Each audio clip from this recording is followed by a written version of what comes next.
ನಾರಾಯಣ ಸ್ವಾಮಿ ಅವರೇ, ಸಿದ್ದರಾಮಯ್ಯನವರು ನಾವು ರಿಟೈರ್ಡ್ ಹರ್ಟ್ ಅಲ್ಲ, ಬಟ್ ರಿಟೈರ್ಡ್ ಅಂತ ಅನ್ಕೊಂಡಿದ್ವಿ.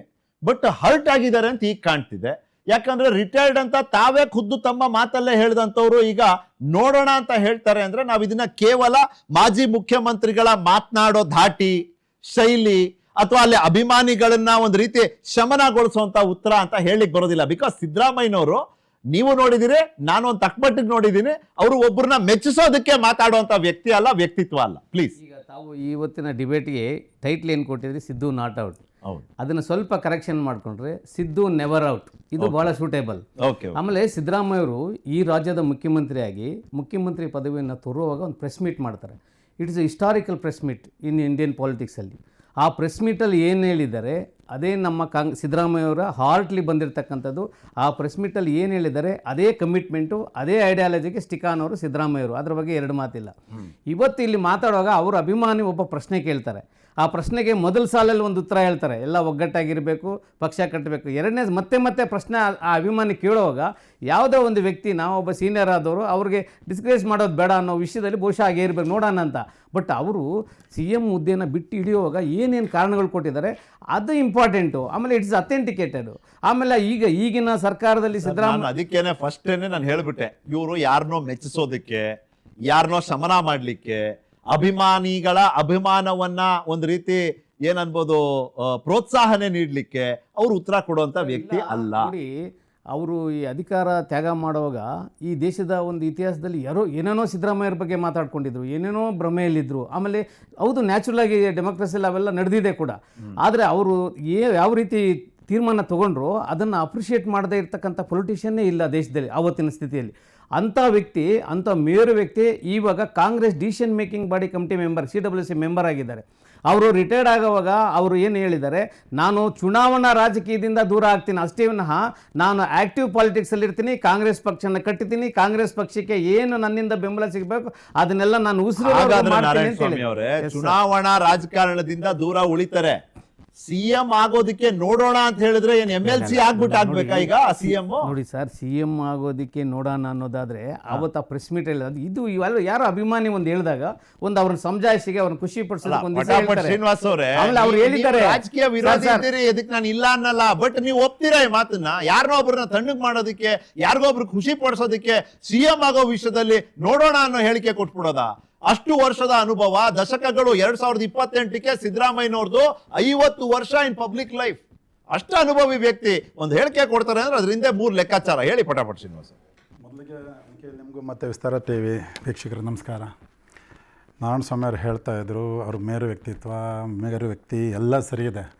ಆದರೆ ಸಿದ್ದರಾಮಯ್ಯನ ಒಂದು ರಾಜಕೀಯದ ಟ್ರ್ಯಾಕ್ ರೆಕಾರ್ಡ್ ನೋಡಿದ್ರೆ ಅವ್ರು ಯಾವ್ಯಾವ ಪಕ್ಷದಲ್ಲಿದ್ದರು ಯಾವಾಗಲೂ ಆ ಪಕ್ಷಕ್ಕೆ ಮಗ್ಗಲು ಮುಳ್ಳಾಗೆ ಬಂದರು. ಅವರು ಜನತಾದಳದಲ್ಲಿದ್ದರು, ಜನತಾದಳದಲ್ಲಿ ದೇವೇಗೌಡರ ಕುಟುಂಬ ಮಗ್ಗಲು ಮುಳ್ಳಾಗೆ ಇದ್ದರು. ಕಾಂಗ್ರೆಸ್ಗೆ ಬಂದರು, ಕಾಂಗ್ರೆಸ್ಸಲ್ಲಿ ಅವ್ರು ಹೇಳ್ತಾಯಿದ್ರು ಪಕ್ಷ ಕಟ್ತಾರೆ ಅಂತ. 2013ರಿಂದ 2018ರವರೆಗೂ ಅನ್ಕ್ವಶನಬಲ್ ಲೀಡರು. ಯಾವ ಸ್ಟೇಟಲ್ಲಿ ಹೋಗಿ ಯಾವ ಎಲೆಕ್ಷನ್ ಕಾಂಗ್ರೆಸ್ ಪಕ್ಷ ಕೆಲಸ ಮಾಡಿದ್ರು ಹೇಳಿ? ಎಲ್ಲಾದರೂ ಒಂದು ಮಾಡಿದ್ರು ಅವರು ಆಡಳಿತಗಾರನೇ ವಿನಃ ಸಂಘಟನಾಕಾರ ಅಲ್ಲ. ಅದು ನಾರಾಯಣ ಸ್ವಾಮಿ ಅವರು ಒಪ್ಕೊಳ್ತಾರೆ, ಬಹುಶಃ ಒಪ್ಕೋಬೇಕದು. ಯಾಕಂದರೆ ಅದು ವಸ್ತುಸ್ಥಿತಿ, ಅದು ವಸ್ತುಸ್ಥಿತಿ. ಅದ್ರ ಜೊತೆಗೆ ಈಗ ನಾನು ಅಹಿಂದ ಸಮಾವೇಶಕ್ಕೆ ಹೋಗ್ತೀನಿ ಅಂತ ಹೇಳಿದ್ದಾರೆ. ಅತ್ಯಂತ ಜವಾಬ್ದಾರಿಯಿಂದ ಹೇಳ್ತಾ ಇದ್ದೀನಿ, ಈ ರಾಜ್ಯದಲ್ಲಿ ದಲಿತರಿಗೆ, ಹಿಂದುಳಿದರಿಗೆ ಯಾರಾದರೂ ರಾಜಕಾರಣಿ ತಲೆ ಮೇಲೆ ಒಂದು ಮಕ್ಮಲ್ ಟೋಪಿ, ಹಣೆ ಮೇಲೆ ಒಂದು ಮುಂಡೆನಮ್ಮ ಹಾಕಿದ್ದಾರೆ ಅಂದರೆ ಅದು ನಿಜವಾಗ್ಲೂ ಸಿದ್ದರಾಮಯ್ಯ. ಈ ಅಹಿಂದ ಮೂಮೆಂಟ್ನ ಯಾರಾದರೂ ರಾಜಕೀಯವಾಗಿ ತರೋಗಿ ಬಳಸ್ಕೊಂಡು ಬೆಳೆದಿದ್ದಾರೆ ಅಂದರೆ ಅದು ಸಿದ್ದರಾಮಯ್ಯ. ನಾನು ಹೇಳ್ತೀನಿ, 2010ರಲ್ಲಿ ಅತ್ಯಂತ ಪ್ರಬರ್ಧಮಾನಕ್ಕೆ ಕಾಂಗ್ರೆಸ್ ಪಕ್ಷದಲ್ಲಿ ಬಳ್ಳಾರಿ ಒಂದು ಪಾದಯಾತ್ರೆ ಮುಖಾಂತರ ಸಿದ್ದರಾಮಯ್ಯ ಬಂದರು. ಆ ಒಂದು ಉದ್ದಕ್ಕೂ 1 ತಿಂಗಳು ಏನು ನಡೀತಲ್ಲ, ಅದು ಉದ್ದಕ್ಕೂ ಅವ್ರ ಜೊತೆನಲ್ಲಿ ಒಬ್ಬಳ ಮಹಿಳಾ ನಾಯಕಿ ಇದ್ರು, ನಮ್ಮ ಮೊಟ್ಟಮ್ಮ ಅವರು. ಅವತ್ತು MLC ಇದ್ರು. ಅವರು ಜಾನಪದ ಗೀತೆಗಳನ್ನ ಆಡಿದ್ರು, ಡ್ಯಾನ್ಸ್ ಮಾಡಿದ್ರು. 2013ರಲ್ಲಿ ಚುನಾವಣೆಯಲ್ಲಿ ಗೆದ್ದು ಅಧಿಕಾರಕ್ಕೆ ಬಂದಾಗ ಮೊಟ್ಟಮ್ಮನ ಮಿನಿಸ್ಟರ್ ಮಾಡಲಿಲ್ಲ, ಜೈಮಾಲ್ ಅಂತ ಅವ್ನು ಬಂದು ಮೇಡಮನ್ನ ಮಿನಿಸ್ಟರ್ ಮಾಡಿದ್ರು. ನಾನು ಅಲ್ಲೇ ಬರ್ತೀನಿ. 2016ರಲ್ಲಿ ಶ್ರೀನಿವಾಸ್ ಪ್ರಸಾದ್ ಅವರು ಇವ್ರಿಗೆ ಚಾಲೆಂಜರು, ಎಲ್ಲಿ ಮೈಸೂರು ಜಿಲ್ಲೆನಲ್ಲಿ, ಅವ್ರನ್ನ ಯಾವುದೇ ದಾಕ್ಷಿಣ್ಯ ಇಲ್ಲದೆ ತೆಗೆದು ಬಿಸಾಕಿದ್ರು. ಅವ್ರ ಪಾರ್ಟಿನೇ ಬಿಡಬೇಕಾಗಿ ಬಂತು. 2013 ಚುನಾವಣೆಯಲ್ಲಿ ಪ್ರಶ್ನವ್ರು ನೀವೇ ಕೇಳಿದ್ರಿ ಅವ್ರನ್ನ. ಅಹಿಂದಾಗ ಹೋಗ್ತಿದ್ದೀರಿ, ಬಗ್ಗೆ ಮಾತಾಡಿ ಅಂತ. ಟು ದ ಪಾಯಿಂಟ್ ಇರೋದು ಇವತ್ತು ಸಿದ್ದರಾಮಯ್ಯನವರು ಇಲ್ಲ ಅವ್ರು ಅವರು ಯಾವತ್ತೂ ನಾಟ್ ಔಟ್ ಆಗಲ್ಲ. ಯಾಕೆಂದರೆ ಸಿದ್ದರಾಮಣ್ಣ ಯಾವುದೇ ರಾಜಕೀಯ ಪಕ್ಷಕ್ಕೆ ಕಾಲು ಚುಚ್ಕೊಂಡಿರೋ ಮುಳ್ಳಿದ್ದಾಗೆ. ಆ ಪಕ್ಷ ನೋವು ನೊಂದ್ಕೊಂಡು ನುಂಗ್ಕೊಂಡೇ ನಡ್ಕೊಂಡು ಹೋಗ್ಬೇಕೇ ವಿನಃ ಸಿದ್ದರಾಮಯ್ಯನ ಈಸಿಯಾಗಿ ತಗೊಂಡಾಗ ಯಾವ ಪಕ್ಷನಾಗಲ್ಲ ಅವ್ರ ರಾಜಕೀಯ. ಅಲ್ಲ, ಬಟ್ ಈಗ ನೋಡೋಣ ಅಂತ ಹೇಳಿರೋದ್ರ ಬಗ್ಗೆ ನೋಡಿ ನೀವೊಂಚೂರು. ಅಲ್ಲ, ಅವ್ರು ಯಾವಾಗ್ಲೂ ನಮ್ಮ BJPಗೆ ವಿರುದ್ಧವಾಗೇ ಇದ್ರು. ಅವ್ರನ್ನ ಫೇಸ್ ಮಾಡಿದ್ದೀವಿ, ಚುನಾವಣೆಗಳಲ್ಲಿ ಸೋಲಿಸಿದ್ದೀವಿ, ಗೆದ್ದು ಬಂದಿದ್ವಿ. ಅವ್ರು ಇದ್ರು ಬಂದರು ಇಲ್ದಿದ್ರೆ ನಮ್ಗೆ ಏನು ವ್ಯತ್ಯಾಸ ಆಗಲ್ಲ. ನಾವು ಜನಪರ ಕೆಲಸ ಮಾಡ್ತಾ ಇರ್ತೀವಿ, ಹೋರಾಟ ಮಾಡ್ತಾನೆ ಇರ್ತೀವಿ. ಸಿದ್ದರಾಮಣ್ಣ ಬರಲಿ, ಶಿವಕುಮಾರ್ ಬರಲಿ, ಎಲ್ಲರನ್ನೂ ಎದುರಿಸಿ 2028ಗೆ ಮತ್ತೆ ಭಾರತೀಯ ಜನತಾ ಪಕ್ಷ ಅಧಿಕಾರಕ್ಕೆ ಬರುತ್ತೆ. ಎರಡಳ್ಳಿ ನೋಡೋಣ. ತುಂಬಾ ದೊಡ್ಡ ಮಾತು ಸರ್ ಇದು. ನೀವು ಯಾವ ಪಕ್ಷದಲ್ಲೂ ಇಲ್ಲ, ಇಲ್ಲಿ ನೀವು ಒಂದ್ ರೀತಿ ತಟಸ್ಥವಾಗಿ ನಿಮ್ಮ ನಿಜವಾದ ವಿಶ್ಲೇಷಣೆ ನೀಡಬೇಕಿಲ್ಲ. ನೋಡೋಣ ಅನ್ನೋದು ಸುಮ್ಮನೆ ಬರಲಿಲ್ಲ ಸರ್, ಲೆಕ್ಕಾಚಾರ ಇದ್ರ ಹಿಂದೆ ಇದೆ ಅಂತ. ಸರ್, ನಮ್ದೊಂದು ಸಣ್ಣ ವಿಶ್ಲೇಷಣೆ ಅಲ್ಲ ಸರ್, ಇದು ರಾಜಕೀಯ ಅನ್ನೋದಕ್ಕಿಂತ ರಾಜ್ಯ ನಾಯಕತ್ವಕ್ಕೂ ಇದಕ್ಕೂ ಸಂಬಂಧ ಇಲ್ಲ ಸರ್. ಸಿದ್ದರಾಮಯ್ಯನವರು ಸಂದೇಶ ಕೊಡ್ತಿರೋದು ಹೈಕಮಾಂಡ್ಗೆ, ಯಾವ ವಿಷಯದಲ್ಲಿ ಅಂತ ಮುಂದಿನ ಭಾಗ ಹೇಳ್ತೀನಿ, ನೋಡೋಣ ಪ್ಲೀಸ್. ಸಿದ್ದರಾಮಯ್ಯನವ್ರನ್ನ ಕಡೆಗಡೆ ಇಳಿಸಿದರು. ಅದು ಅಸಂವಿಧಾನಿಕವಾಗಿ. ಹೆಂಗೆ? ಯಾಕೆ ಅಂತಂದರೆ ಅವರಿಗೆ ಬಹು ಶಾಸಕರ ಬೆಂಬಲ ಇತ್ತು, ಜನಪ್ರಿಯತೆಯೂ ಇತ್ತು. ಆದರೆ ಇವರು ಯಾವತ್ತೋ ಮಾತು ಕೊಟ್ಟಿದ್ರು ಅನ್ನುವುದನ್ನೇ ಮುಂದೆ ತಂದುಬಿಟ್ಟು, ಆಯಿತಾ, ಅಲ್ಪಸಂಖ್ಯಾತ ಶಾಸಕರ ಬೆಂಬಲ ಇರತಕ್ಕಂಥವ್ರನ್ನ CM ಮಾಡಿದರು. ಅದು ಅವ್ರ ಮನಸ್ಸಿಗೆ ಬಹಳ ಬಹಳ ಹರ್ಟ್ ಆಗಿದೆ. ಕೊನೆಯವರೆಗೂ ಅವರು ಫೈಟ್ ಮಾಡಿದರು. ನನಗೆ ಶಾಸಕರ ಬೆಂಬಲ ಇದೆ, ಹೆಚ್ಚು ಜನ ನನ್ನನ್ನು ಇಷ್ಟಪಟ್ಟಿದ್ದಾರೆ, ಆದ್ದರಿಂದ ನಾನು ಮುಂದುವರಿತೀನಿ, ಮುಂದಿನ ಸರ್ತಿ ಅವ್ರು ಆಗಲಿ ಅಂತೇಳ್ಬಿಟ್ಟು ಹೇಳಿದರು. ಅವರು ಹೈಕಮಾಂಡ್ ಕೇಳಿಲ್ಲ, ಇವರು ಸಹಿತ ಹಠಕ್ಕೆ ಬಿದ್ದರು. ಸೊ ಅದಾದ ನಂತರ ನೀವು ಗಮನಿಸಿ, CM ಆಗಿರ್ತಕ್ಕಂಥ ಸಿದ್ದರಾಮಯ್ಯವರು CM ಆಗಿರುವಾಗ DCM ಆಗಿರ್ತಕ್ಕಂಥ DK ಶಿವಕುಮಾರ್ ಅವರು ಇದ್ದಾಗ ಈ ಪ್ರತಿಯೊಂದರಲ್ಲಿಯೂ ಸಹಿತ DK ಶಿವಕುಮಾರ್ ಜೊತೆಲೇ ಕರ್ಕೊಂಡು ಹೋಗ್ತಾ ಇದ್ರು. ಒಂದು ಅವಾರ್ಡ್ ಫಂಕ್ಷನ್ ಇರಲಿ, ಯಾವುದೇ ಇದ್ರೂ ಸಹಿತ. ಈಗ DK ಶಿವಕುಮಾರ್ ಅವರು ಯಾವಾಗ CM ಆದರೂ ಆ ನಂತರ ಇವ್ರನ್ನ ಹೆಚ್ಚು ಕಡಿಮೆ ಮರ್ತಾ ಬಿಟ್ಟಿದ್ದಾರೆ. ಇವರಿಗೆ ಇಂಪಾರ್ಟೆನ್ಸು ಕೊಡಲಿಲ್ಲ, ಇವರೊಬ್ಬರು ಹಿರಿಯ ರಾಜಕಾರಣಿ ಅಂತ. ಫೋಟೋ ಸಹಿತ ಹಾಕಿಲ್ಲ ಸರ್ ಇತ್ತೀಚೆಗೆ ಬ್ಯಾನರ್ಗಳಲ್ಲಿ, ಯಾರ್ದು ಸಿದ್ದರಾಮಯ್ಯವ್ರ ಫೋಟೋನ ತೆಗೆದು ಹಾಕ್ಬಿಟ್ಟಿದ್ದಾರೆ. ಸೊ ಈ ರೀತಿಯಾದಂಥ ಅವಮಾನವನ್ನು ಮಾಡ್ತಾ ಹೋಗ್ತಾ ಇದ್ದಾರೆ, ನನ್ನ ಇಂಪಾರ್ಟೆನ್ಸ್ ಕಡಿಮೆ ಮಾಡ್ತಾ ಇದ್ದಾರೆ. ಸೊ ಆದ್ದರಿಂದ ಇದು ತಪ್ಪಾಗುತ್ತೆ. ಬಿಸಿ ಮುಟ್ಟಿಸ್ಬೇಕಾಗಿದೆ, ಇವ್ರಿಗೂ ಮುಟ್ಟಿಸ್ಬೇಕಾಗಿದೆ. ಯಾರು ಇವ್ರನ್ನ ತೆಗೆದುಕೊಂಡು ಬಂದು ಪಟ್ಟಕ್ಕೆ ಇಟ್ಟಿದಾರಲ್ಲ ಅವ್ರಿಗೂ ಸಹಿತ ಒಂದು ಸಂದೇಶವನ್ನು ಸಾರಬೇಕಾಗಿದೆ. ಯಾಕೆಂದರೆ ಇವಾಗೂ ಸಹಿತ ಕರ್ನಾಟಕದಲ್ಲಿ ಮಾಸ್ ಲೀಡರ್ ಅಂತಿದ್ರೆ, ಹೆಚ್ಚು ಜನ ಯಾರಾದ್ರೂ ಬೆಂಬಲಕ್ಕಿದ್ರೆ ಅದು ಸಿದ್ದರಾಮಯ್ಯ ಅವರು ಮಾತ್ರ. ಅದು ಸಹಿತ ಕಾಂಗ್ರೆಸ್ಸಲ್ಲಿ ನಾನು ಹೇಳ್ತಾ ಇರೋದು. ಆಮೇಲೆ BJPಯಲ್ಲಿ ಯಡಿಯೂರಪ್ಪನವರು ಇದ್ರು, ಅವ್ರನ್ನೂ ಸಹಿತ BJP ಅವರು ಮೂಲೆಗುಂಪು ಮಾಡಾಯ್ತು ವಯಸ್ಸಿನ ಕಾರಣ ಹೇಳ್ಬಿಟ್ಟು.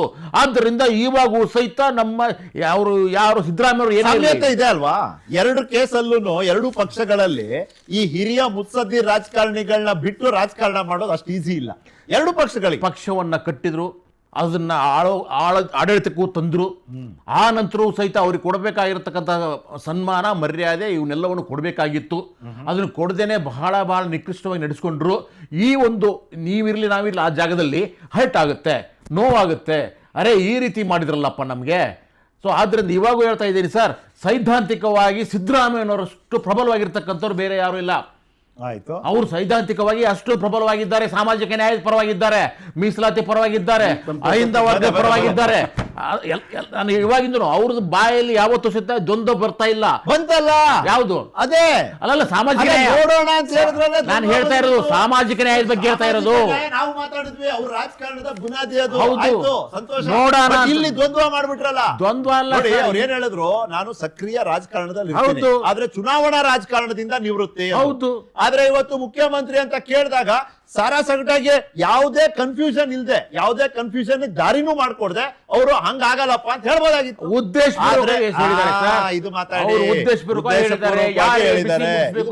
ಮುಟ್ಟಿಸಿದ್ದಾರೆ.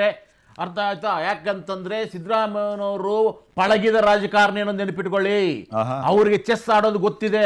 DK ಶಿವಕುಮಾರ್ ಹೇಳ್ತಾರೆ, ನನಗೂ ಗೊತ್ತು, ನಾನು ಫುಟ್ಬಾಲ್ ಆಡೋದಿಲ್ಲ, ಚೆಸ್ ಆಡ್ತೀನಿ ಅಂತ. ಈ ಚೆಸ್ ಆಡ್ತಕ್ಕಂಥವ್ರು ಗುರುವಾಗಿರ್ತಕ್ಕಂಥವ್ರು ಯಾರು? ಸಿದ್ದರಾಮಯ್ಯನವರು. ಆದ್ರೆ ನೀವು ಏನನ್ನಾದರೂ ಹೇಳಿ, ನಾವು ಜನ ಬೆಂಬಲ ಇರ್ತಕ್ಕಂಥವ್ರು ಸಿದ್ದರಾಮಯ್ಯನವರು, ಹಣ ಬೆಂಬಲ ಇರ್ತಕ್ಕಂಥವ್ರು DK ಶಿವಕುಮಾರ್ ಅವರು.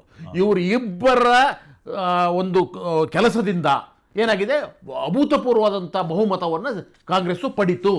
ಇವಾಗ ಅದು ಎರಡನ್ನೂ ಒಟ್ಟಾಗಿ ಸೇರಿಸಿ ಮುಂದೆ ಹೊರಿತಕ್ಕಂಥ ಕೆಲಸ ಮಾಡಬೇಕೆ ಹೊರತಾಗಿ, ನಾನು ಆಯಿತು ನಿನ್ನ ಕೆಲಸ ಆಯ್ತಪ್ಪ, ನೀನು ಹೊರಟೋಗೋ, ನಿಮ್ಮ ಮನೇಲಿ ರಿಟೈರ್ಡ್ ಆಗೋ, ಕೂತ್ಕೋ, ನಾನು ನಡೆಸ್ತೀನಿ ಅನ್ನೋದು ತಪ್ಪಾಗುತ್ತೆ. ಆದ್ದರಿಂದ ಸಿದ್ದರಾಮಯ್ಯ ಅವರನ್ನ ನೀವು ನೆಗ್ಲೆಕ್ಟ್ ಮಾಡಿದಷ್ಟು, ಅವರನ್ನ ಹಿಂದಕ್ಕೆ ಹಾಕಿದಷ್ಟು ಅಪಾಯ ಆಗೋದು ಕಾಂಗ್ರೆಸ್ಸಿಗೆ.